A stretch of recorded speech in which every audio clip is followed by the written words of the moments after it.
Ladies and gentlemen, boys and girls, children of all ages, what is up? What is good? The Road Poneglyphs, the Rio Poneglyphs, and then finally, I suppose, the standard base type of Poneglyph. This is the Poneglyph discussion video. Now, the thing here is this. In the latest chapter of One Piece, time ago dropped a bomb on us, and that bomb was Robin's dream to find the Rio Poneglyph. At that point in time, back in the day, it was singular. Up until this chapter, it was singular. The Rio Poneglyph, the poneglyph that had the true history or the truth of the world, if you would.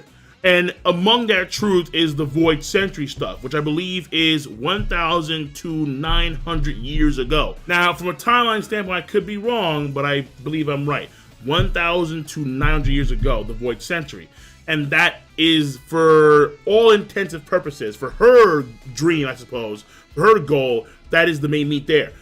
However, when it comes to the actual Poneglyph itself, apparently it's not one Poneglyph, according to time ago, which he could be dead wrong, mind you.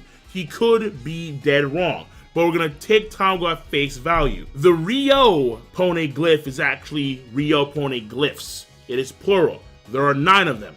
However, that can still be seen as singular. So, if, for example, you have the 9 Poneglyphs, 3 by 3, you stack them together, and then, potentially speaking, the Kozuki clan, they were such good stonemasons that they could make rock fuse, and then the 9 of them combined together to make one big Poneglyph, the Rio Poneglyph. Who knows? That could be a thing. I don't know. It's old story. It's kind of crazy, fusing Poneglyphs, but the Poneglyphs are very special, i.e. in the fact that they're indestructible. So they could have other features as well that we're unaware of. But I have to wonder, why didn't Nico Robin, who was under the tutelage of Clover in Ohara, why didn't she know that it was 9 individual Poneglyphs? Ultimately speaking, these 9 Poneglyphs, they are the true story, the truth of the One Piece world. Though, in that sense, because there are 9 of them, maybe only 2 or 3 have Void Century shit, which I believe is the main thing that Robin wants to know. Because ultimately, that knowledge got Clover and all of her friends and companions in Ohara and her mother killed. But what's the way to say our worlds? Because potentially speaking, it's not just the Void Century. So, the next part of this video, we have base history Poneglyphs. Poseidon stuff, Uranus stuff, Pluto stuff, like just random history Poneglyphs. And then there are the Rio Poneglyphs, which, yeah, they talk about the Void Century, but ultimately, that's still history.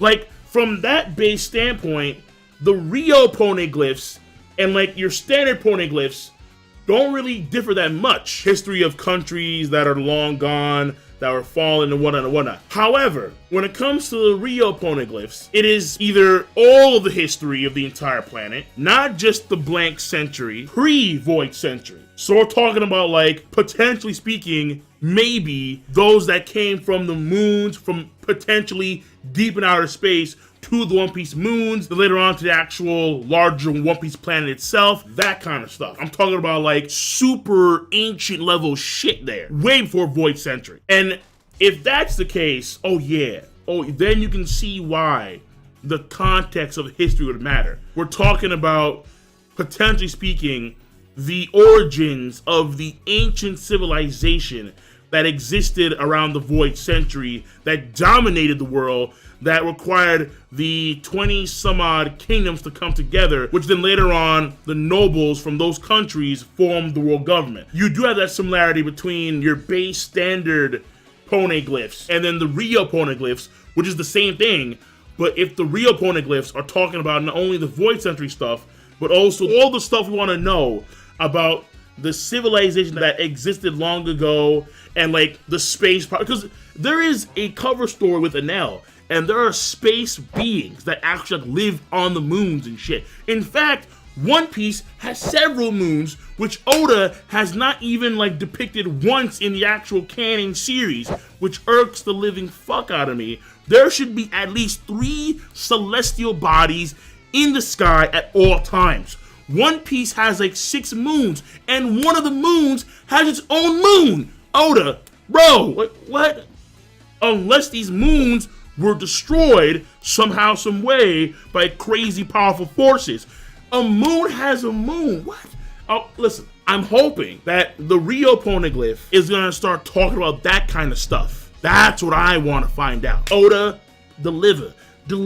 Listen, to be fair, I don't want the truth of the world. I want the truth of the fucking universe. Bring it. I'm ready. I'm ready, man. I'm ready. At least the solar system, the galaxy, whatever it is, Oda. How far you want to bring this, I don't know. But you got space beings, okay? You have ruins on moons. Make it happen. When it comes to the third part of this video, you have the Rio Poneglyphs, you have the standard ones, and then you got the road. The 4 road poneglyphs that ultimately are the road to Raftel. The standard ones are important for other reasons, i.e. ancient weapons. But when it comes to Raftel and the One Piece, the road and the Rio have a connection. Robin's dream directly ties into Luffy's dream, which potentially would tie into Sanji's dream. And this forms from a theory in which, like how you have the north, south, east, and west blues. Well, the red line sinks or it's destroyed, the oceans become one, and then the actual planet itself is called All Blue, which is Sanji's dream. Either way, Robin's dream is the truth of the world, also known as the Rio Poneglyph. Luffy's dream is the One Piece wall. The road poneglyphs lead to Raftel, where the One Piece wall, whatever it is located. My guess here, because Tamago made it clear of the importance of the Rio Poneglyphs, in order to become Pirate King, it is obvious, at least to me, that the Rio Poneglyphs are essential. In order to gain access to Raftel or the One Piece itself, you need to have some knowledge of the truth of the world, of the history, whatever the Rio Poneglyph or Poneglyphs provide. So, potentially speaking, you have the open sesame thing going on here. You reach Raftel, open sesame, Raftel gates open for you, and then you're in. Someone who is a D has to say X, Y, and Z, and then you attain the One Piece wall. So, basically, what I'm trying to say here ultimately is the Rio Poneglyphs are gonna get you access to Raftel / the One Piece, whereas the Road Poneglyphs are just a map to where Raftel is. Finally, there is one last thing I want to point out, which is Inuarashi does state to Nami, you are going on the right path when it comes to following the log post going down the Grand Line. However, the journey is ultimately redundant. If you are curious as to what lies at the end of the route that the logs lead one on, you should go see for yourself. There is indeed a route upon which all 3 of these needles point to the same place. However, this journey that all of you are currently embarking on has already made that destination redundant, if you will.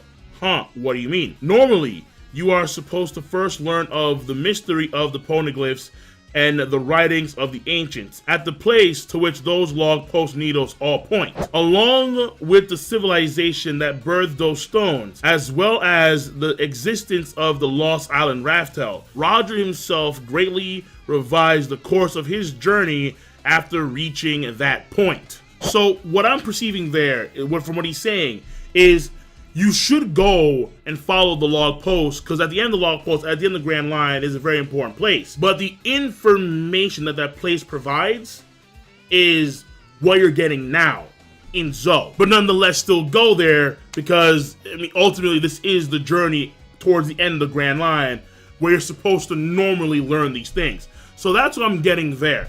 And what I'm also guessing here is that at the end of the Grand Line, there's going to be something that is going to be available only to someone like Nico Robin or to someone like Goldie Roger, who could hear the voices of all things. So that place is still important, and it's going to have ties to the Void Century or to the Poneglyphs or to Raftel or the One Piece in some way, shape, or form. But ultimately, they're getting so much of it now where at that point in time, meaning Zoe, it does seem a bit redundant. That's what I'm guessing here, but that could also mean from a location standpoint, where like you've been here before ultimately. Like it's a whole around the world thing, where like now you're back at square one. Now you're at the beginning of the Grand Line. Something like that. That being said, folks, I am done. So let me know what you think about the whole Poneglyph stuff. Learning more about the Poneglyphs is always very cool, and Oda hopefully can flesh it out very nicely. So that being said, folks, I am done. Once again, give me your thoughts on the matter at hand. King of Lightning, rate the video, comment, subscribe as always. Peace. Have a nice goddamn day.